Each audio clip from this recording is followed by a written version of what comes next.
నమస్తే అండి. మీ చిన్నమ్మ ఛానల్కి స్వాగతం. అందరూ బాగున్నారు.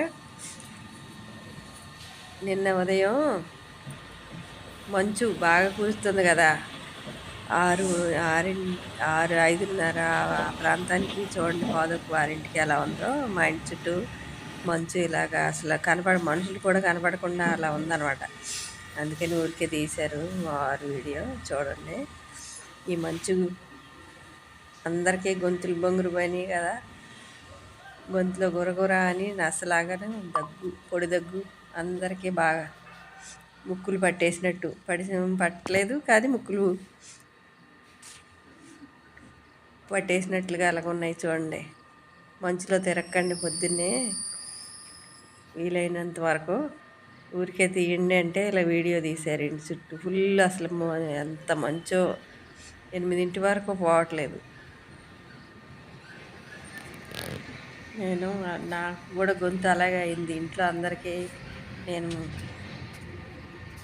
పాలల్లో పసుపు వేసి ఇస్తున్నాను నైటు.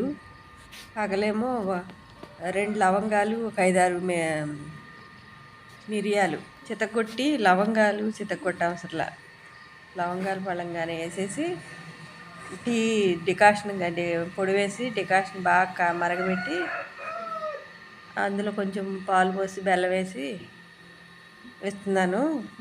చాలా వరకు నొప్పి తగ్గింది గొంతులో. 2 రోజుల నుంచి నేను అలాగే చేస్తున్నాను.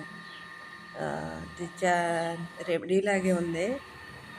పని చేస్తే మీరందరూ, మీకు ఎవరికన్నా ఉపయోగపడితే మీరు కూడా అలా చేయండి.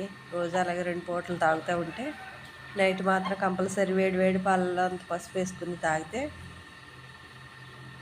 బాగుంటుంది. ఇది మా ఇంటి చుట్టూ ఇలాగా ఇంటి వెనకాల కోళ్ళు పెంచుకుంటారు. కోళ్ళు పెంచుతారు, కోడిపుంజులు, పెట్టలు అవన్నీ.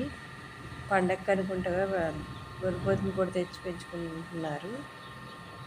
ఇంటి దగ్గర వెనకాల పెరడుందాలకి మా పెరడులాగే అలా పెంచుకుంటారు అన్నమాట. అంతా తీసారు సరదా. చూసేయండి మీరు కూడా. ఇది మీ అందరికి కూడా చెప్తాము. ఈ రెమెడీ మీరు కూడా చేసుకుంటారు. నాకైతే చాలా వరకు తగ్గింది.